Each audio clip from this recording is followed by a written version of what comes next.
It's Ash from SuperVideos back for another in-depth review for an episode of The Last of Us on HBO. This is going to be my review for Season 1, Episode 9 finale, which was called Look for the Light. There's some very awesome stuff in this episode that I do want to talk about, but overall, I would say this episode was almost a direct adaptation of the game, particularly the last chapter of the game. They didn't change quite as much stuff, especially as soon as we got to the hospital. Everything was pretty much the same. So because of that, I don't have too much to say as far as a review because I loved the story in the game at this stage, and same way I loved the adaptation in the TV show because they practically did the same thing.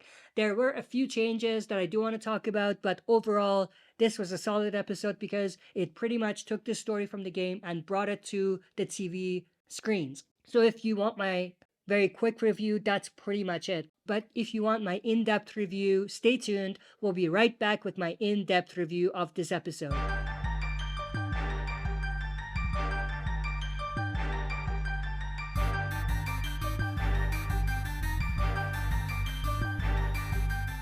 Alright, as always, before we dive into it, smash the like button, subscribe to join our community, and press the bell to be notified when I upload on the channel. With that said, let's dive right into it. So of course, this episode starts with a flashback, an original story added to the TV adaptation, where we actually see Ellie's mom, Anna. Now, for those of you who don't know, Anna was played by Ashley Johnson, who voiced Ellie in the game. So it was awesome to see the voice actress for Ellie, Ashley Johnson, portraying her. There's something like poetic and pretty exciting and awesome about that. So I love the fact that they did that.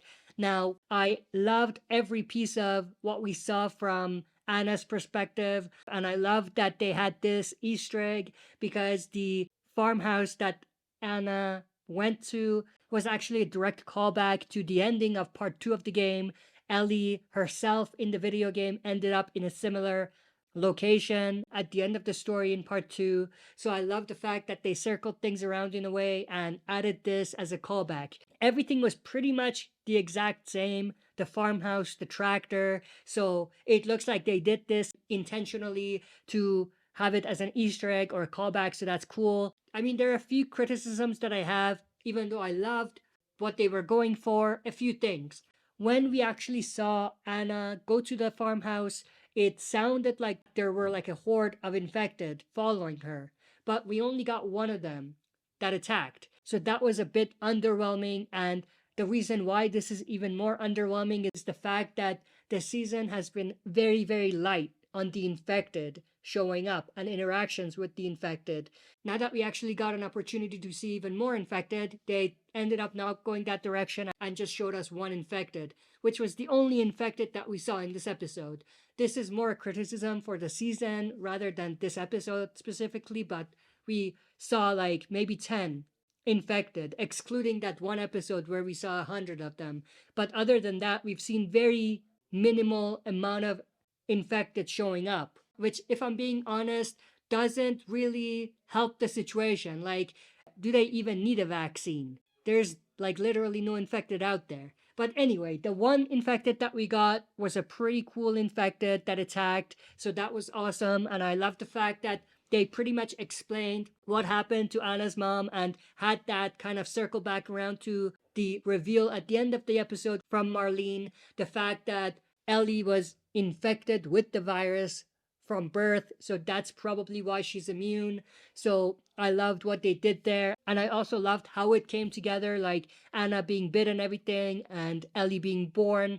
So that was a pretty awesome and impactful scene, which I absolutely loved. Ashley Johnson's performance was pretty on point here, and I loved the fact that as soon as she noticed that she's bit, she cut the cord so that she could stop the infection from going to Ellie, but obviously did, but it turned out to be a good thing. And I also love the fact that she lied to Marlene after, saying that she cut it before she was bit, and obviously it turns out that she made the right choice by telling her a lie and all of that. And I absolutely love the emotional scene here with Anna asking Marlene, how long have we known each other? And she replies with our whole lives. So that was a pretty awesome character development scene that I absolutely enjoyed. And I love the fact that Marlene said no initially to killing Anna, but obviously she changed her mind. So I loved how everything kind of came together in that particular sequence of events that took place.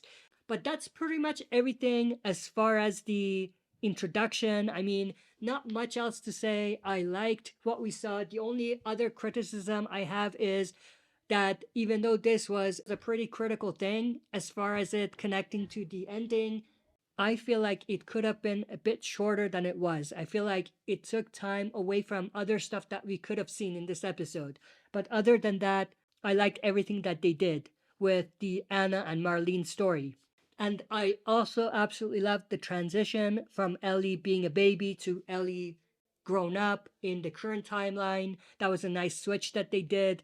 And I actually really, really enjoyed the way they had Ellie still experiencing the trauma from what she went through in the previous episode, which was obviously having to deal with the David situation and how brutal it was. So I love the fact that they didn't just brush that off and they showed Ellie was quieter and, showed that something happened that impacted her. I feel like they did a better job at that in the TV show than the game. In the game, it was still there, but it was a bit more subtle. But I also loved the scene here at the RV where we actually saw Joel bring up the fact that he found a guitar. And that was obviously an Easter egg for non video gamers. In the video game, in part two, Joel actually plays the guitar and he teaches Ellie how to play the guitar. So this was a great callback and an Easter egg to that, which I absolutely loved. The other thing is I loved everything related to them finding the giraffe. That was identical to the game. Every little piece of it was the same. I absolutely loved to see that come to life in the TV show. And to be honest, I'm glad that they didn't really use CGI for the giraffe itself. They used the real giraffe, so that was pretty awesome. I feel like it wouldn't have worked quite as well if it wasn't a real giraffe. But I also loved the fact that they kept that scene from the game with Joel saying, "Is this everything you hoped for?" With Ellie obviously replying with, "You can't deny the view," which is a callback to what she said in like episode 4, I think, just like the game, where she said the same thing earlier as well. So this was a callback and a way to show that they're basically bonding. So I absolutely love that they kept that. But everything when it comes to the giraffe scene was awesome. Not much I want to say here. The only thing I do want to say, it looks like they kept the background from the game. I could be wrong, but it looks like they didn't change the background. We do know that they had a blue screen when they shot this, so I'm assuming that instead of finding something to use, they just used what was in the game, which is not a bad thing, just something that I noticed that I wanted to bring to your attention. But from there, obviously, we get to them finding the military camp in Utah near Salt Lake City. Love that they kind of had this scene in here. And I love the fact that they used this opportunity to flesh out the story and the characters a lot more than the game, with them revealing that Joel tried to commit suicide, and with them kind of revealing here how it was Ellie that kept Joel going. It was Ellie that made Joel realize that life is not over.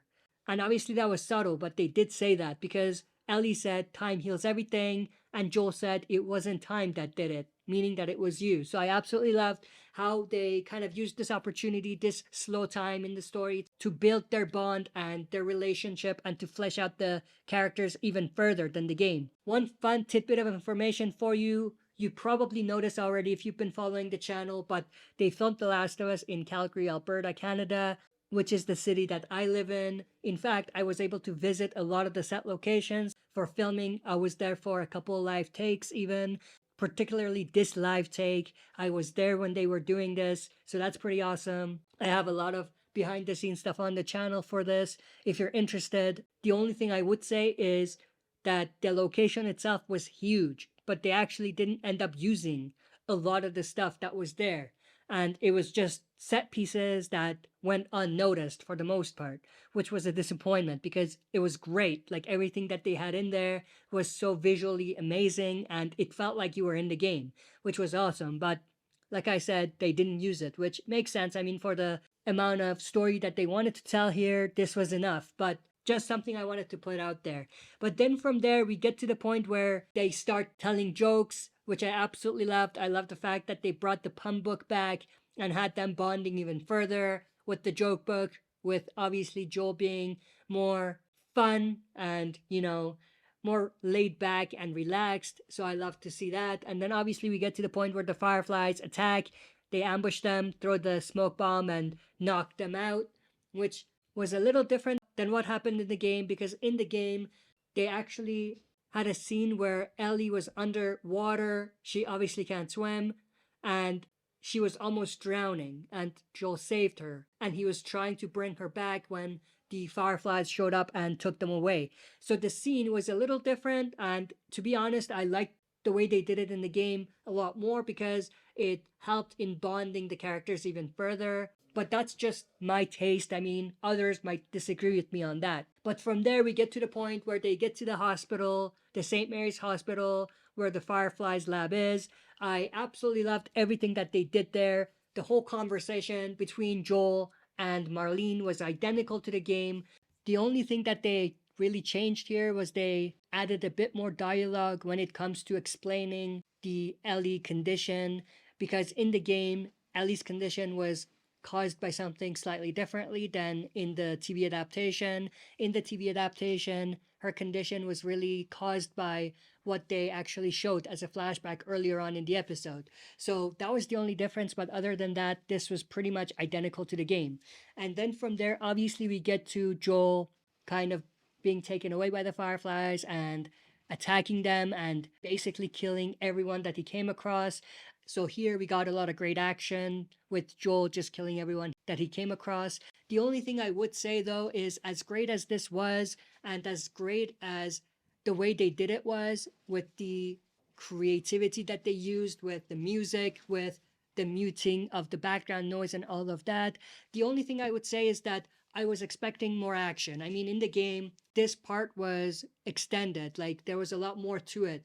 He went through a lot more to kind of get to Ellie. But in the TV adaptation, they ended up not really showing all of that and they cut it down. And I would have been fine with it. But the only thing that I would say is, given how the season was light on action, this was like a great opportunity for them to have more action and to kind of give us a taste of what we actually saw in the game and the interactions in the game. So that's the only negative thing I would say about this. But other than that, I liked everything here. Joel kind of going crazy on everyone and killing everyone. Loved some of the sequences that they had in there, like this one with him shooting this guy from the other side of the window. And obviously, then we get to this part, which I did some videos on already, but was this an Easter egg? Is the person running away in shadows an important person? And at this point, I would have to say no. Neil Druckmann has officially confirmed that this is not Abby, who we thought this was. So that's been debunked at this point. But it was a great theory. It was a great conversation starter. But at this point, obviously, the answer is no. But then we get to the point where he's slowly getting to where the surgery room is, where Ellie is kept. And I love the subtle Easter egg here. We see a giraffe in the background, a picture of a giraffe, obviously, a drawing of a giraffe, I should say. So this was a cool Easter egg. But then we get to the point where he actually finds the surgery room and goes in. Now, one thing I want to say quickly here is, in the game, this particular part was sort of better. And the only reason is because it was a silhouette of the doctors and Ellie instead of us actually seeing them. And for some reason, I like that better. I don't know why, but I like that a little bit better. But then, obviously, we get to the point where Joel ends up killing the doctor without hesitation. And we all know what this is going to lead to. Now, I'm not going to really dive into it deeper because there could be people here watching who haven't played the game. But all I'm going to say is that Joel's actions, not just here, but in this whole episode, is going to come back to haunt him. And he's going to have to live with the consequences of his actions. So I'm glad that they focused some attention on this whole thing, but not too much so that it's obvious, you know what I mean? But then from there, we get to the point where Joel actually grabs Ellie and takes her away. Love the fact that they kept the elevator scene just like the game, so that was awesome. And then we get to a point where Marlene shows up in the parking. Again, just like the earlier scene with Marlene, this was identical to the game. The whole dialogue was almost identical. And I love the fact that just like the game, they had it be a little ambiguous whether Joel made the decision to take Ellie or not, which was obviously there in the game. So I love the fact that they kept that and revealed slowly how Joel actually shot Marlene. But I absolutely loved how this came together. I mean, they used even the camera angles from the game. So everything was pretty much identical. So that was great. And, you know, the dialogue was like pretty much the same. So it impacted us the same way as it did in the game because it was the same thing. But from there, we obviously get to them leaving Salt Lake City, heading back towards Jackson. And from there, they added a little bit more with Joel and Ellie talking about Sarah, Joel's daughter. I loved their interaction and, you know, how they used this slow time again to build their bond and build it even further with bringing back Sarah, Joel's daughter, in the conversation and all of that. And then from there, we get to the scene that ended the game, and they used the exact same ending in the TV show with Joel and Ellie talking about what happened, with Ellie kind of mentioning how she lost Riley and then how she lost Tess and how she lost Sam. And with that, asking Joel to tell the truth, to swear that everything he said about what happened with the Fireflies is true, with Joel obviously lying and saying yes. And this is obviously going to be something that they circle back around to in season 2, just like how they did in part 2 of the game. So they ended the season the same way that they ended part 1. So that was awesome. And I loved the fact that they even had the music play out the same way. Like there was the same amount of pause before it went to the credits with the music, the same music as the game. And I loved how this was like deja vu. It was like you're watching the game again, but it's not the game, it's a TV show. So loved the fact that they made it visually look exactly the same, and even with, like I said, the music that they used being the same and all of that, giving us some sort of like nostalgia and all of that. So I absolutely loved it. But that's pretty much it. As far as a rating for this episode, I would give this episode a solid 9 out of 10.